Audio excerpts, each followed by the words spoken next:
We will kick off today's episode with our guest speaker pitching why you should listen to our podcast and follow our journey.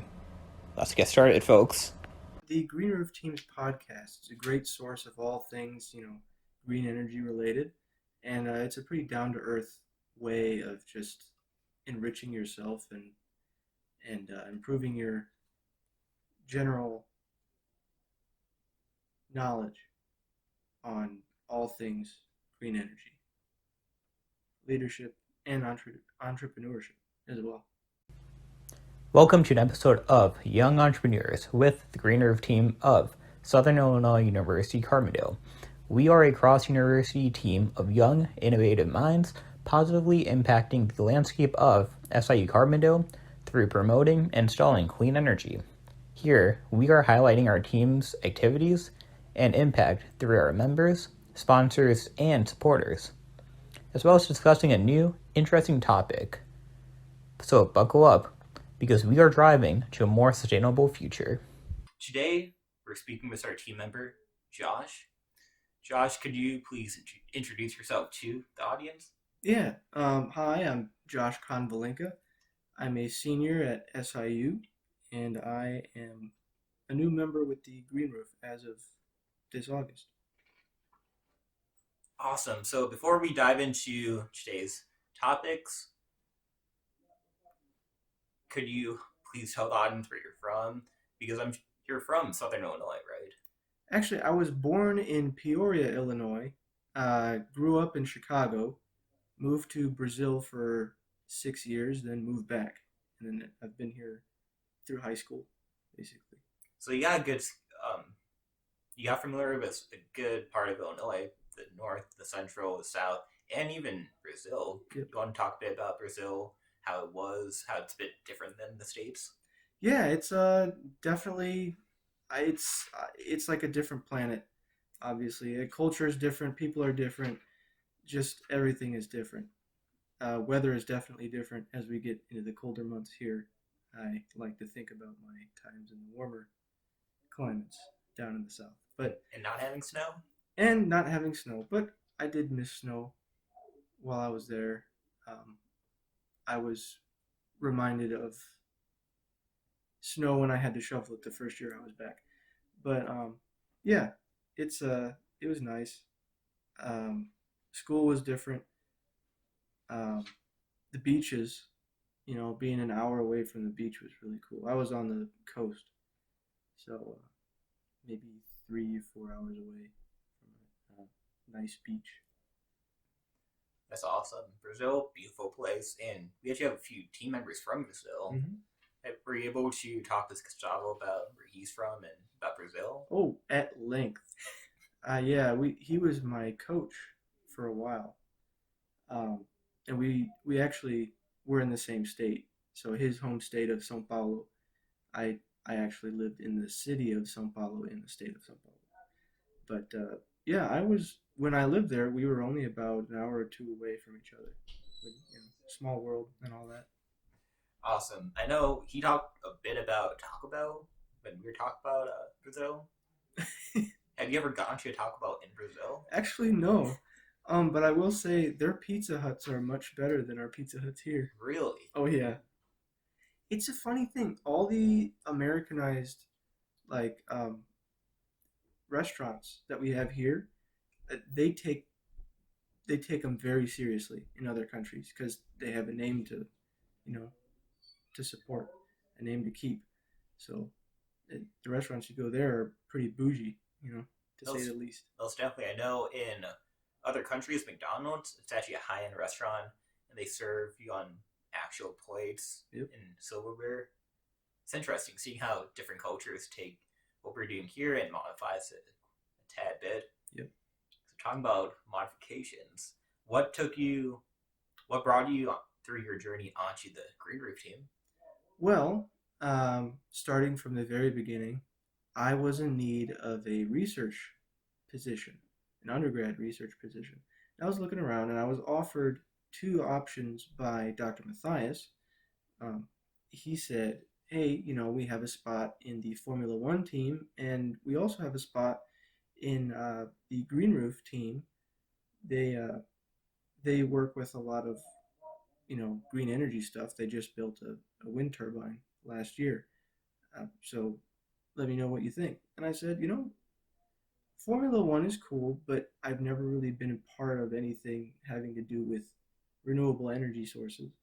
So, I thought that'd be cool. And I had a connection with you, Nelson, and Zach from other things beforehand. So I figured why not? Awesome. I know I'm enjoying every moment on the journey and even taking on, bringing on three others for the Trash Turbine project. So, do you have any thoughts on the Trash Turbine project? Why you bought into it? Why you think it's amazing or not amazing? Well, the name speaks for itself. The trash turbine. Not everybody's gonna think very much of it when they just hear the name, but I think when they see the finished product, especially in our class, it's definitely going to have some weight behind it. So it's kind of like a sleeper car in a drag race, if you will. Awesome, and most definitely I agree. So, for the audience, could you describe a bit about the project? Yeah, so the trash turbine aims to provide a source of power for anyone affected by natural disasters that will be reliable and able to charge small electronic devices such as phones so that people can stay in contact with their family, loved ones, and even emergency services. And it needs to be accessible, which means it needs to be able to be built from things around the house, such as washing machines, microwaves, and even desk fans. Cool, cool, cool, cool. And then we're focused on areas like Puerto Rico and in the Caribbean region because they have a high wind resource. Because if you do not have wind, it's a bit hard to spin a turbine. Yeah, you're just gonna have to walk outside and spin it yourself, I guess. Hey, maybe we can add in a bike feature where you connect a bike and you can help spin the straighter, Yeah. the manual mode. But yeah, no, that's awesome, and the project's been a lot of fun, and especially now, right now being November, with us actually having the prototype iterations come to life. Yeah. So, in the Greener team, are you part of any other projects going on? Yeah, I'm part of the blade section for the actual um, green roof wind turbine. We've been taking a look at different airfoils recently and making up 3D models of them and then testing them in a program called QBlade, and it's been going well. Learning a lot about airfoils and the different ways of analyzing them for use in wind turbines or even planes for that matter, because it is an airfoil. So And then this is the wind turbine for the agriculture building for campus. yes, Cool. So, have you been able to take a look at the turbine from last year in person?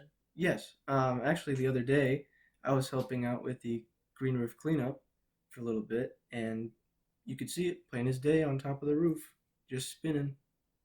It looks really nice. I like the design that you guys went for with the blades for the horizontal, or sorry, vertical axis that you chose last year. It looks really cool. Awesome, and I believe that was also the first time you were up on the green roof. Yeah, that was the first time, and I was surprised. I was very much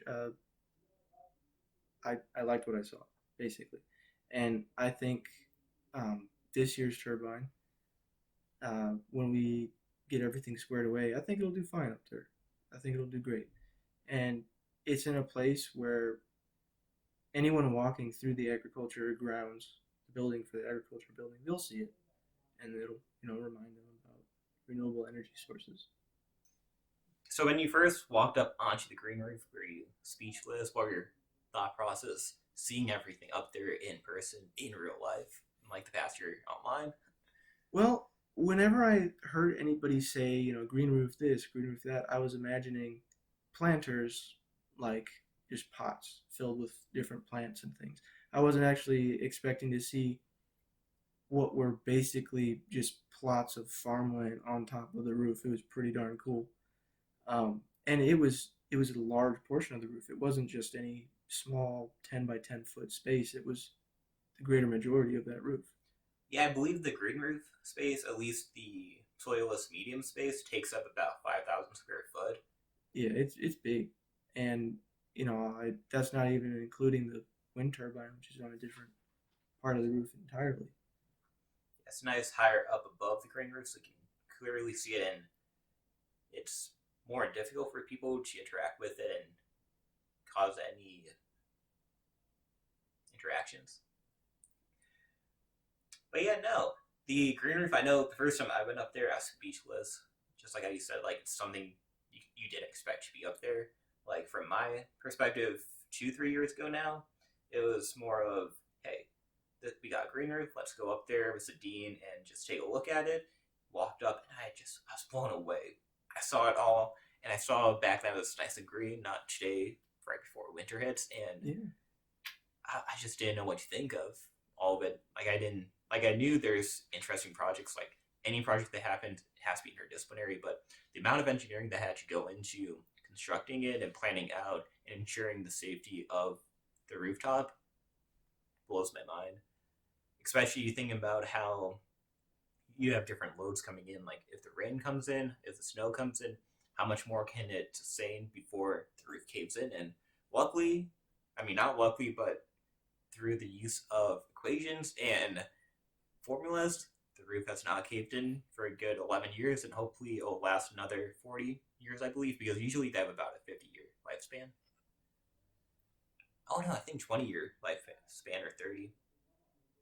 We're not even halfway through the lifespan, is what I'm saying. well, good. Green roof is here to stay for a while longer. Yep.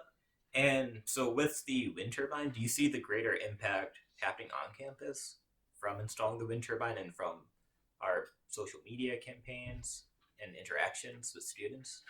Yeah, it's like I said before. It's not only a way to generate power, but it also acts as a monument to just the whole subject of renewable energy sources. And if you speak to anyone that walks by the agriculture building, it's plain to see it's red. You can see it. It stands out against all the greenery. So, you know, other places such as bus, excuse me, such as bus stops are, you know, they're a great way of adding more turbines. And I'm sure when people see the green roof turbine, they might think, "Hey, you could probably put that on a house. You could put that on a bus stop. You could put that on, heck, anything that's stationary. Maybe even things that move around. Just gotta secure it better. So maybe on buses or trains. Who knows?" I know I've seen small scale wind turbines on highways, popular highways, so as cars pass by, Yep. the drag force can help spin the blades and generate small scale power. Yeah, and that's probably gotta spin pretty fast. If you got what 50 cars passing by at 70, 80 miles an hour. If you well, let's just say 70 miles an hour. That's you're gonna get some pretty good power out of that just as a byproduct of it. So it's a good idea. And I know that's my favorite part about renewables is you're using an energy source that otherwise would be wasted. Yep. So in Brazil, did you see a lot of renewables out in play? Because I know in the early 2000s there was a movement towards small scale power in developing countries, but that was mainly, I know I've seen case studies in Cuba and some African countries, but did you see any in Brazil? Yeah. So the city of São Paulo, which I lived in for 6 years, that's where I didn't really move out of there. It is one of the biggest cities in the world population wise. So to say that I got a good view of the entire city or state for that matter, much less even the country, is that's I can't say that. So I what I did see was not characteristic of probably what Brazil had to offer at the time, and I was a lot younger, so I probably wasn't looking out for it much. But I did not see as much um, push for renewables there. Um, but that was that was what, going on 10, 16 years from right now. So I'm sure it's changed. But um, when I was on the beaches and stuff, you could definitely see there were oil rigs off the coast and stuff, and they have, as a country, they have a large oil industry. They send a lot of people up here to get engineering degrees for petroleum and all that. So I'm hoping that in the future they take advantage of um, what they have as a country in their natural resources, not non-renewable, but renewable, definitely, and take advantage of that and harness that untapped energy source for them as a country. Awesome. And do you have any thoughts on not thoughts? Have you ever heard of countries who are energy debtors and creditors?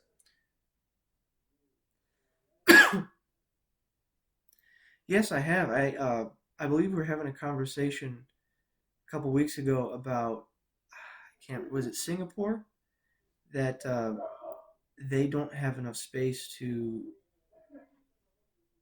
build their industry for energy, so they're actually buying it from Australia, who has put forth some of the area for Singapore to build solar farms for them, and then they pay Australia a little bit for basically what is renting their land, and they get their energy.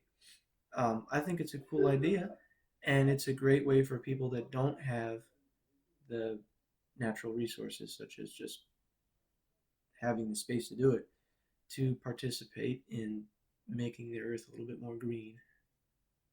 Yeah, because at the end of the day, we're all living on the same planet. Yeah. It's not like if you make arbitrary borders, it kind of keeps anything out. One Yeah. issue, sustainability wise, is pollution traveling across borders and how you control that. But yeah, going back to countries who are creditors and debtors, the concept, at least from a sustainability perspective, is some countries like the United States are debtors who consume more than they have on their land than countries like Canada are creditors because they have more resources than what they consume. So, in the end of the day, it comes down to, are we as a world producing more and being more creditors or debtors in the net scheme of it all? Net scheme of it all, sort of like energy management. But with all that data, that's how they create the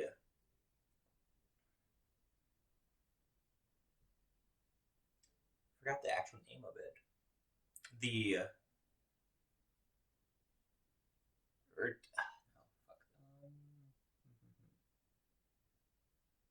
oh, I think it's called the Slingshot Date, and it's the idea of it's a date on the calendar where we begin consuming more than we can produce in a year, in a year's time. So, so if you take a look at, well, if you think about it in terms of money, you make an annual salary, Yep. let's say, and you have expenses, you have bills to pay. So it becomes when your bills exceed what you make in that year, and you have to go into the savings to be able to go net. So that date keeps getting pushed forward because we're consuming more than we can produce. And that leads to the conversation of we're using, I believe, 2.5 Earth worth of resources every year nowadays, compared to 1960, where it was the baseline of in that year we used a full year's worth of resources. Then every year since 1960, we've been using a bit more on an average, and that is not sustainable. And the big question that geography majors are trying to solve. So wrapping up thoughts on the Green Roof team, do you have any thoughts on the team camaraderie and how we collaborated over this past semester, now being in year 2? Yeah, it was interesting being online for, most of the meeting. Of course, we have to get used to that now, but it seems like it's working fine. Everybody does their work. I've met tons of new people. I've reconnected with a couple that I thought I wasn't going to see again. Gustavo, talking about you, and Olivia as well. Um, but it's a great way to meet people and build relationships as a team. One person sticks out in my mind in specific, and that's Ichiro. He's a great guy. Talked with him a little bit over the phone after the meetings. Cool dude. Working towards his future, just like the rest of us, putting in the hours, putting in the work, and it's great to see other people that have similar interests, such as I and other people that I know. Awesome to hear. I actually didn't know you and Ichiro were um, communicating. It's super cool because he's actually down in Florida, quite a far away. Yeah, that's almost like half a country's distance away. Cool. Okay. So before we go into your amazing story, do you have any other thoughts on the Green Roof team you'd like to share with the audience?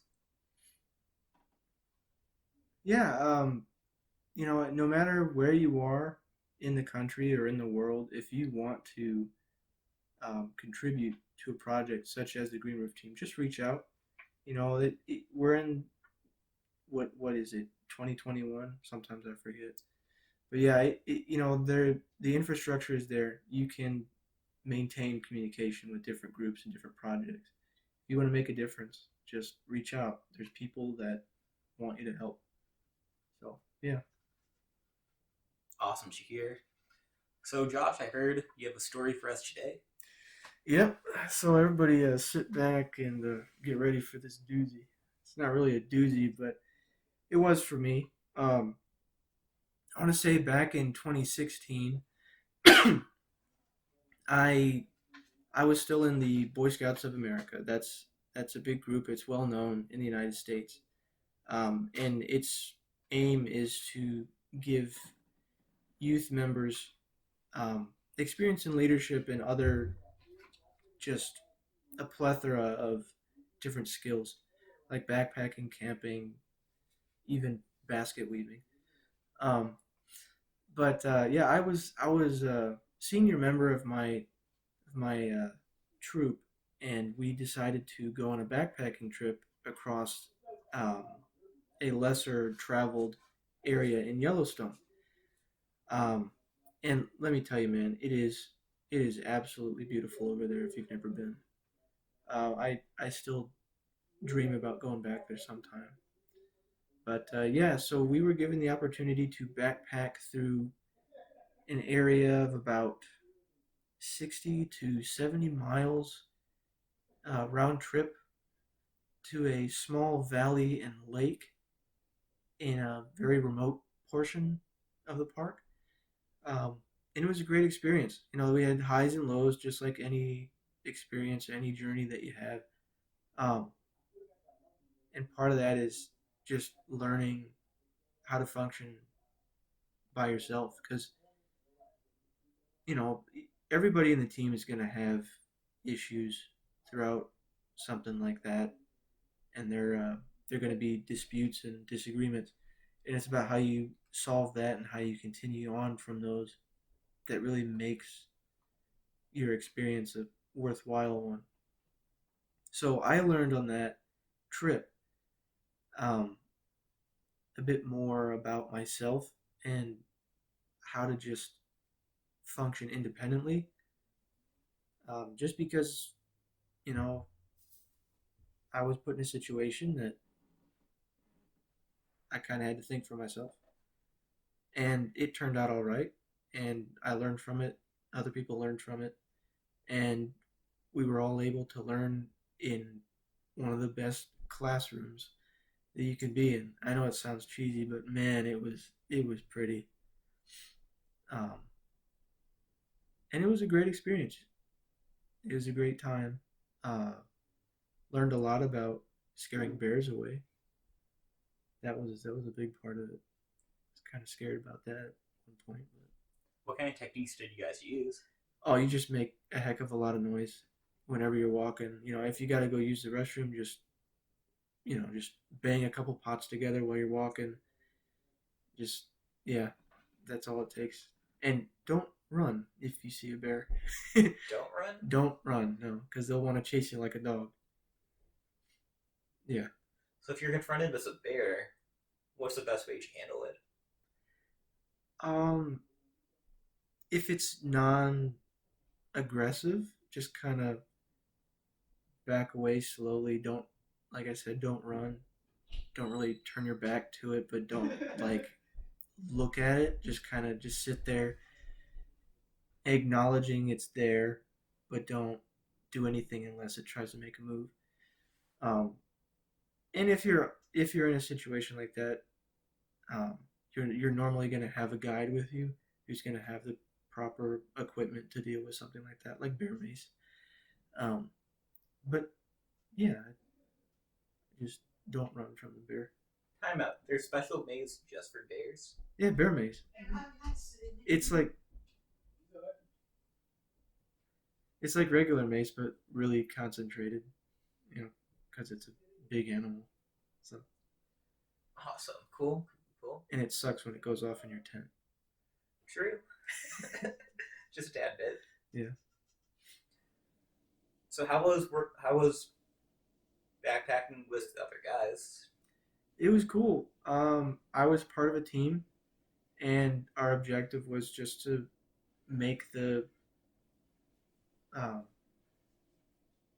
make it to the different landmarks every day.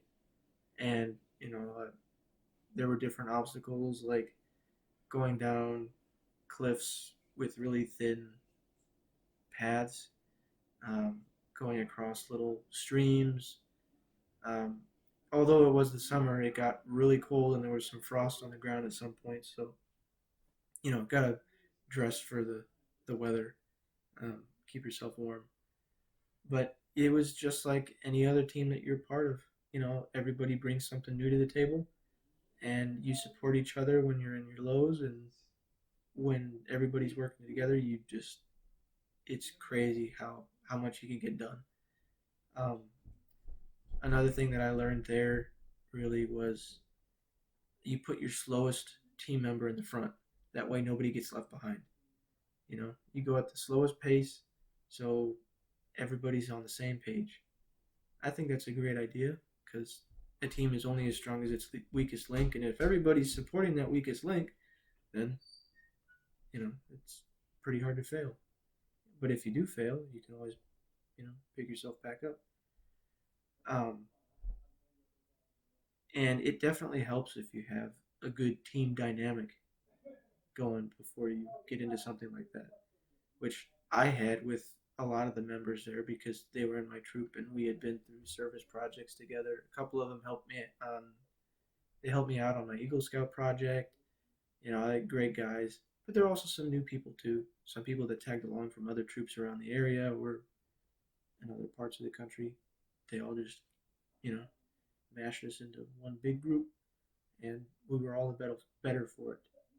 So combining groups with folks you have never met before, how did the dynamic change? Or were you guys in your own little silos? At the beginning, we were all in our little cliques. Troop 77 stayed with people from Troop 77, and people from California stayed with people from California. But eventually, we were kind of forced to branch out. In situations like that, it's kind of hard to stay sequestered. Um, you're either going to be cleaning utensils for like cooking utensils with them. You're going to be getting water with them, hanging a bear bag with them. Throwing them the toilet paper when they need toilet paper. So it's a difficult situation to stay, separate. So it went well. I don't really talk to any of the guys that I met from the other troops, but I'm friends with them on Facebook. So Awesome. yeah, Facebook's actually changed their name to Meta, I believe. yeah. I don't know too much about that, but I have heard that. Some changes are good. So, with the entire trip as a whole, was there an underlying lesson that you took away from it? Yeah. Even if it doesn't seem like you have enough time to do something, some things are worth making the time for. Um, this backpacking trip in particular was right at the end of summer, and I was going to miss a couple of the first weeks of my senior year in high school. So it was worth it, you know. Awesome to hear. Well, Josh, before we wrap up for today, is there anything else you'd like to add to the audience? Uh, Hope everyone's day is doing well. If I don't see you, good morning, good afternoon, and good night. And with that, we conclude our episode of Young Entrepreneurs with the Green Roof team. Special thanks to our sponsors, the SIU Research Park, Energy at SIU Sustainability Office's Green Fund Grant, the University Innovation Fellows, CH Electrical, Enertech, Raz Coatings, AES Solar, Sprague Supply Group, H&F Visions, Silvix Forestry and Nursery, Nether Chance Studios, Climate Economy Action Network, and many more. And please visit our website for more information and follow us on social media. Stay sustainable, folks.